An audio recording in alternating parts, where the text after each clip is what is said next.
Equity capital दे रखे 15 lakh, GP ratio दे रखी है 33.1/3%, सीओजे दे रखी है 20 lakh, current assets 10 lakh, current liability 250, हमें वर्किंग कैपिटल टर्नओवर रेशियो निकालनी है।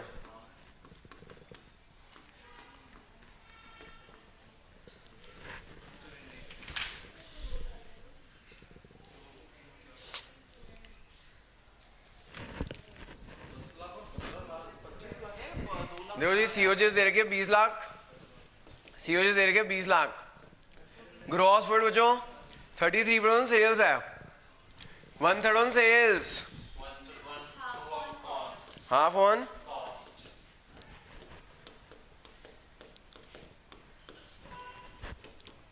ये आ जाएगा जो रेवेन्यू ऑपरेशन आ जाएगा 30 लाख का। सीओजीएस दे रखा 20 लाख, ग्रॉस प्रॉफिट दे रखा 33% sales, 1/3 on sales, half on cost हो जाएगा 20 लाख का, हाफ हो जाएगा 10 लाख, सेल्स आ जाएगी 30 लाख। है जो अब क्या निकालना है, वर्किंग कैपिटल टर्नओवर रेशियो निकालना है। वर्किंग कैपिटल टर्नओवर रेशियो निकालना है, क्या फॉर्मूला होता है, revenue operation upon working capital. Revenue operation है 30 लाख, वर्किंग कैपिटल कितनी है, current asset minus current liability 7.5 lakh, answer आ जाएगा 4 टाइम्स आ जाएगा।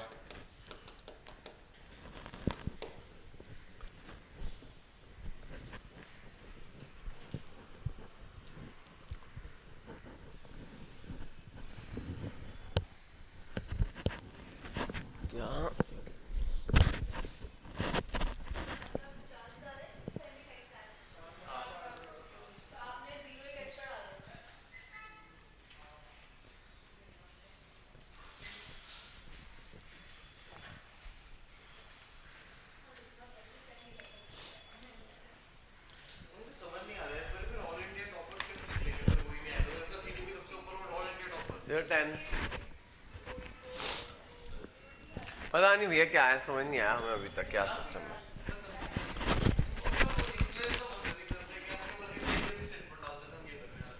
कोई नहीं विशु, अगला देखो जी, आखिरी तो 15 मिनट पड़े हैं, वो जाते हैं खत्म कर आना, वगैरह करके छोड़ दो।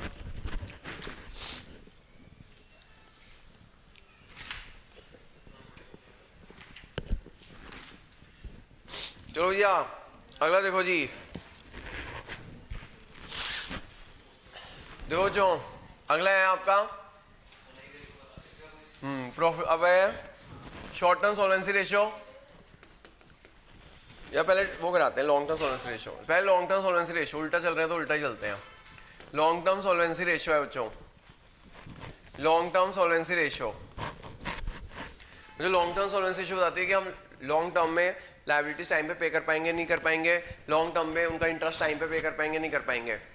इसमें यह है बच्चों interest coverage ratio, interest coverage ratio है जो देखो इंटरेस्ट कवरेज रेशियो फॉर्मूला क्या होता है, profit before interest and tax, profit before interest and tax upon interest. जो इंटरेस्ट दो चीज़ों पे होता है, एक डिबेंचर्स पे होता है और एक लोन पे होता है, एटलीस्ट 6 to 7 टाइम्स होता है। Higher the ratio better it is. दूसरी रेशियो बताओ, डेब्ट इक्विटी रेशियो, डेब्ट अपॉन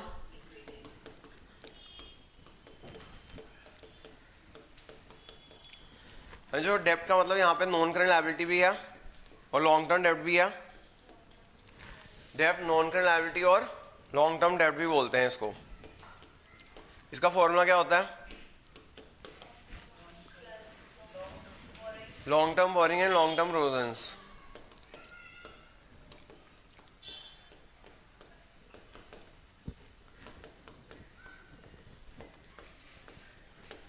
लॉन्ग टर्म बोरिंग और लॉन्ग टर्म प्रोविजंस। और जो लॉन्ग टर्म बोरिंग 3 चीज़ें होती हैं, डिबेंचर्स, बैंक लोन और पब्लिक डिपॉजिट्स होते हैं और बॉन्ड्स होते हैं।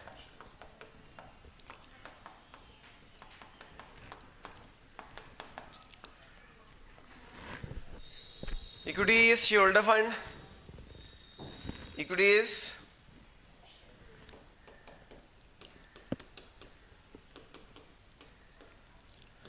Equity share holder fund, share holder fund is share capital reserve surplus, जो शेयर कैपिटल दोनों शेयर कैपिटल आ जाती हैं, इक्विटी शेयर कैपिटल भी और प्रेफरेंस शेयर कैपिटल भी। रिजर्व सरप्लस में कौन कौन से रिजर्व सरप्लस आ जाएंगे? Security premium, security general reserve, profit loss का credit balance, security reserve, general reserve, profit loss का क्रेडिट बैलेंस, प्रॉफिट लॉस का डेबिट बैलेंस हो तो माइनस कर देना। और भी बच्चों जिसके आगे रिजर्व जुड़ जाए सब आ जाएगा इसके अंदर। आइडल रेशियो 2:1 है। Lower the ratio better it is, क्योंकि जितना डेब्ट कम होगा उतनी कंपनी अच्छी है। अगर आप शेयर मार्केट में भी ना जो डेब्ट फ्री कंपनीज होती है ना वो अच्छी मानी जाती हैं, उन्हीं में इन्वेस्ट करना चाहिए, एक्सेप्ट वो फाइनेंशियल कंपनीज ना हो। फाइनेंशियल कंपनी के लिए डेब्ट ठीक होता है, बाकी सब कंपनी डेब्ट फ्री होनी चाहिए। जैसे ये क्या नाम है, मुथूट है, Muthoot is a finance company. तो ये लोग तो क्या करते हैं, लोगों से उधार, लोगों से इनका काम है, ये इनका क्या काम है, लोगों से ये ना क्या करते हैं, एनसीडी इशू करते हैं। एनसीडी होते हैं नॉन कन्वर्टेबल डिबेंचर्स। 7-8% पे किया और तुम्हें लोन दे दिया 12% पे, तो इनका तो काम ही है कि लोगों से लेके आगे देना। तो इनके लिए डेब्ट ठीक माना जाता है, लेकिन किनके लिए डेब्ट सही नहीं माना जाता? नॉर्मल कंपनीज के लिए डेब्ट फ्री कंपनीज तो बहुत अच्छी होती है, ऐसी कंपनी में इन्वेस्ट करना चाहिए जिनका डेब्ट बहुत कम हो या ना के बराबर हो। तो शेयर मार्केट में इन्वेस्ट करने के लिए ये रेशियोज भी बहुत काम की होती हैं। अगर आप शेयर मार्केट में इन्वेस्ट करने की सोच रहे हो या मार्केट का एनालिस्ट बनना चाहते हो तो ये रेशियो भी देखी जाती है फंडामेंटल एनालिसिस के लिए। दो होते हैं शेयर मार्केट में इन्वेस्ट करने के लिए, फंडामेंटल एनालिसिस और ये क्या होते हैं, टेक्निकल एनालिसिस। टेक्निकल एनालिसिस में देख रहे होते हैं कब शेयर कितने तक शेयर जाने का एक्सपेक्टेड है, कब घटेगा। फंडामेंटल में शेयर की कंपनी के कि मतलब कैसे हैं, तो उसके अंदर ये चीज़ें देखते हैं हम। डेब्ट फ्री कंपनी,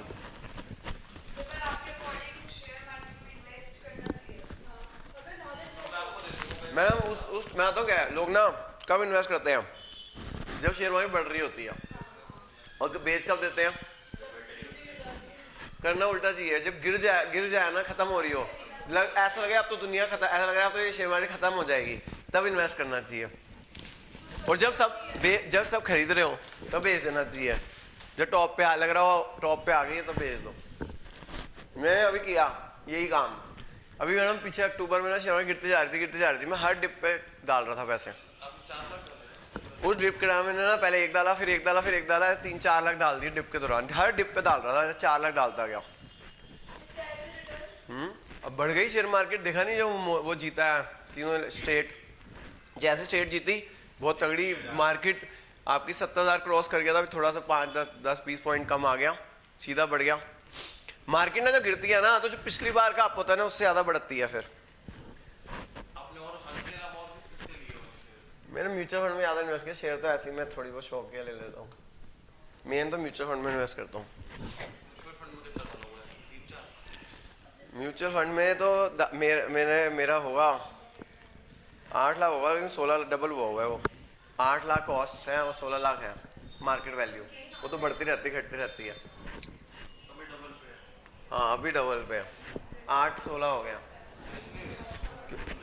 मैंने वो बुढ़ापे के लिए रखे हुआ है, जब रिटायरमेंट के रखा हुआ है, वो जोड़ता जा रहा हूँ।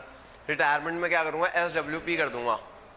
अभी सिप की हुई है मैंने, हर महीने मेरा 30-30 हज़ार पे शेयर मार्केट में जाता है, सिस्टमेटिक इन्वेस्टमेंट प्लान। फिर जब बुढ़ापे में जब मैं रिटायर हुआ ना तो SWP कर दूंगा उसका।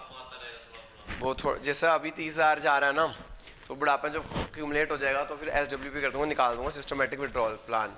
फिर वो थोड़ा निकाल सकते हैं, लेकिन करूँगा क्या निकाल के। शेयर मार्केट में इन्वेस्ट रहना चाहिए, क्या दिक्कत है। चलो भाई देखो जी, अगला है एसेट डेब्ट रेशियो।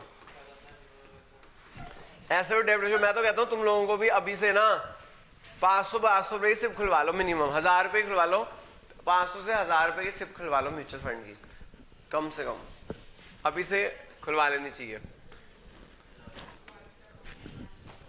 हाँ जी, जो एसेट डेब्ट रेशियो क्या 500 रुपये पर मंथ टोटल एसेट अपनी खुलवा लो सिप, 500 रुपये महीना, इतना तो पॉकेट मनी में मिलती होगी। 500 रुपये आप मम्मी पापा से लेके अपने नाम की सिप खोल लो हर महीने की, बहुत काम आएगी जब तुम बुढ़ापे में है, क्योंकि 500 रुपये तो ऐसे खर्च हो जाते हैं। हाँ ये एसेट डेब्ट रेशियो, एसेट अपॉन डेब्ट। आगे और कौन सी है? Proprietary ratio. Proprietary ratio formula होता है बच्चों share holder fund upon total assets, share holder fund upon total assets.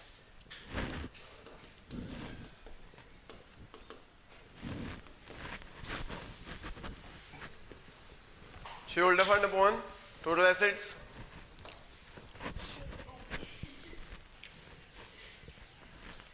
और है प्रोप्राइटरी रेशियो हो गया, एसेट डेब्ट रेशियो हो गया, डेब्ट रेशियो हो गया, लास्ट डेब्ट टू कैपिटल एम्प्लॉयड रेशियो। है डेब्ट टू कैपिटल एम्प्लॉयड रेशियो, डेब्ट टू कैपिटल एम्प्लॉयड रेशियो। ऊपर रखो डेब्ट, नीचे रखो कैपिटल एम्प्लॉयड, ऊपर रखो डेब्ट, नीचे रखो कैपिटल एम्प्लॉयड। ये है बच्चों आपकी 5 रेशियोज है लॉन्ग टर्म सोल्वेंसी रेशियो में। ये पांचों के फॉर्मूले लिख दिए मैंने। डेब्ट अपॉन कैपिटल एम्प्लॉयड ये बताती है सर कि टोटल कैपिटल एम्प्लॉयड में डेब्ट की क्या प्रपोर्शन है। क्या कितनी नहीं, जैसे आपका इसका आया 0.5 यानी 1 रुपये कैपिटल में आधी आपकी डेब्ट है, आधी इक्विटी हो गई।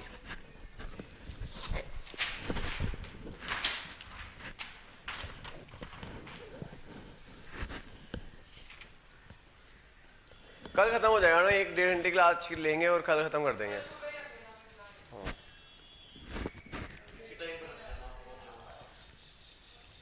देखते हैं। चलो जी आगे लास्ट क्वेश्चन देखो जी। इंटरेस्ट कवर रेशियो करा रहा हूँ, बढ़िया क्वेश्चन है। पेज नंबर 29 15 का बी पार्ट। 8 में रख लेता हूँ, बोलो 8 में बस।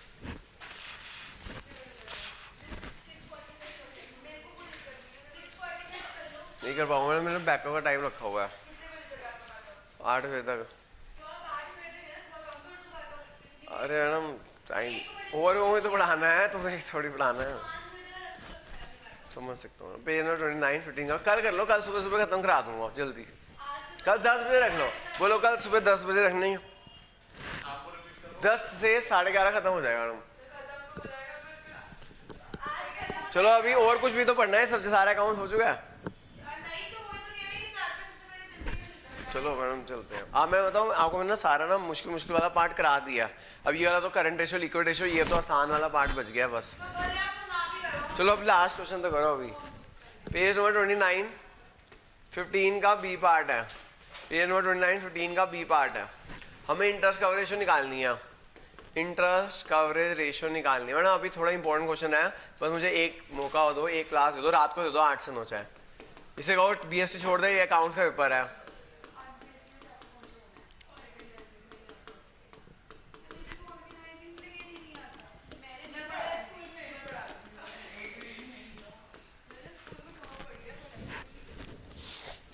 लास्ट क्वेश्चन देखो जी, मैं बोलो 8 पे रखनी है तो बता दो मुझे। देखो ये मैं 8 बजे करते हैं BSc, आज छोड़ दो, वीडियो ले लेना उनकी। हाँ जी इंटरेस्ट कवरेज निकाल लेना, पैट है, टैक्स रेट है, डिवेंचर्स है। क्या करें? PVT बैकअप ले लेना। PVT आया टैक्सेस पैट है, नहीं होते थे सर।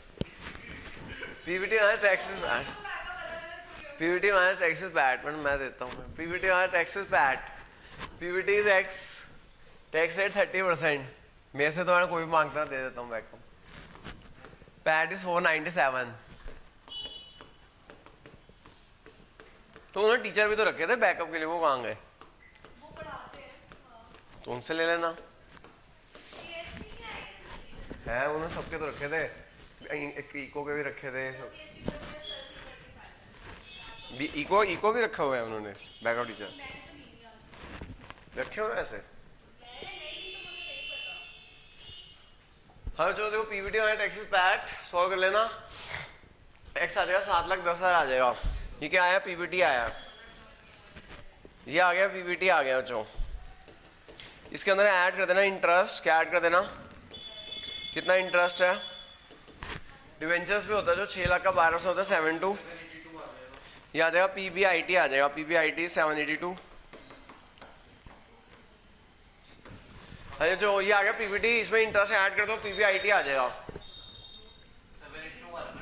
हाँ पीबीआईटी आ गया, interest cover ratio PBIT upon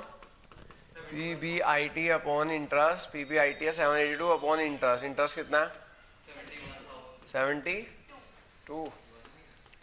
answer कितना टाइम्स आ गया 10.84। धन्यवाद। चलो कैलकुलेट कर लेना भाई।